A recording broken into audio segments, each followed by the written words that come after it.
as we already complete to the topic of the anti-neoplastic drug। लेकिन यहाँ पर मैं थोड़ा बहुत इसलिए बता रहा था कि आप लोगों को समझ आ जाए। हमने पढ़ा था कि एंटी न्यूप्लास्टिक ड्रग की बेसिकली 2 क्लासिफिकेशन है, सेल साइकिल स्पेसिफिक ड्रग, दूसरा क्या है cell cycle non specific drug. Cell cycle specific drug का मकसद ये है, मतलब ये है कि वो सिर्फ एक ही सेल के एक ही फेज पे काम कर लेते हैं, इसको हम क्या कहते हैं सेल साइकिल स्पेसिफिक। जैसे एस्पराजिनेस और क्या है ये दूसरा ड्रग है, ये क्या कर लेते हैं G1 पेज को इनहिबिट कर लेते हैं, तो ये क्या है सेल साइकिल स्पेसिफिक है। दूसरा क्या है कुछ ऐसे ड्रग है जो एस पेज पे सिर्फ काम करते हैं, इसलिए इसको हम क्या कहते हैं सेल साइकिल स्पेसिफिक ड्रग कहते हैं। जैसे क्या है मेथोट्रेक्सेट है, हमने ये पढ़ा था कि मेथोट्रेक्सेट को क्या कर लेते हैं किसके साथ देते हैं फोलिक एसिड सप्लीमेंट के साथ देते हैं ताकि बोन मैरो सप्रेशन से बचा देते हैं हमको। और क्या है फ्लोरेसिल है और मर्काटोप्यूरिन है और क्या है सेटारबीन है और टोपोटिकेन है। तो ये हमारे पास सिंथेसिस फेज को इनहिबिट कर लेते हैं, ये ग्रोथ फेज को इनहिबिट कर लेते हैं।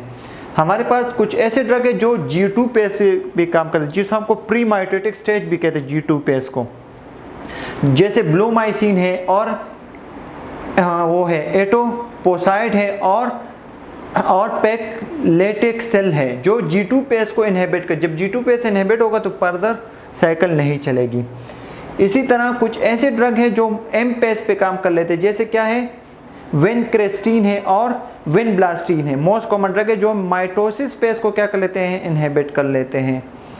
हमारे पास कुछ ऐसे ड्रग है जो क्या है नॉन स्पेसिफिक फेज है, जो जैसे अल्कलाइटिंग एजेंट है जो मल्टीपल फेज को क्या कर लेते हैं इनहिबिट कर लेते हैं। और क्या एंटी ट्यूमर एंटीबायोटिक्स हैं जो हमने पढ़े थे प्रीवियस में। हार्मोन्स भी हैं कुछ और हार्मोन इनहिबिटर्स भी है। हार्मोन्स इनहिबिटर कुछ ऐसे ड्रग हैं जो क्या कर लेते हैं एंटी न्यूप्लास्टिक ये साइकिल को इनहिबिट कर लेते हैं। थोड़ा बहुत हम पढ़ते हैं कि G1 पेज में क्या होता है, what is occur in G1 page, early protein synthesis वो कर लेते हैं। G1 पेज ऐसे प्रोटीन प्रोड्यूस कर लेते हैं जो क्या कर लेते हैं फर्दर S फेज की तरफ आता है सिंथेसिस फेज, जिसमें DNA सिंथेसाइज हो जाए। जब DNA सिंथेसाइज होगा तो डिवीजन के लिए ये किसकी तरफ इसको रेडीमेड कर लेगा G2 पेज। G2 पेज जब बनेगा RNA सिंथेसिस करेगा और कोई एरर वगैरह ना हो इसको क्या कर लेते हैं इसको क्लेरिफाई कर लेते हैं और ये फिर माइटोसिस फेज की तरफ आ जाता है। माइटोसिस फेज के हमारे पास फिर अगेन 4 फेजेस होते हैं, prophase, metaphase, anaphase and telophase. Prophase में क्या होते हैं जो हमारे पास जो क्रोमेटिन नेटवर्क है वो क्या होते हैं कंडेंस हो जाते हैं, नज़र आ जाता है स्पाइंडल वगैरह, सही है स्पाइंडल नज़र आ गए और फिर ये क्या हो जाते हैं अपोजिट शेप की तरफ ये फोल्ड जो है मोमेंट कर लेते हैं। और मेटाफेज में क्या होते हैं सेंट्रल अरेंजमेंट की तरफ आ जाते हैं। और एनाफेज में क्या होते हैं जो क्रोमेटिन नेटवर्क है वो क्या हो जाता है अलग हो जाते हैं और 2 अलग अलग सेल बन जाते हैं और इसमें साइटोप्लाज्म और न्यूक्लियर मटेरियल जो है अगेन न्यूक्लियर मेम्ब्रेन बन जाता है। इसी तरह ये साइकिल होता है।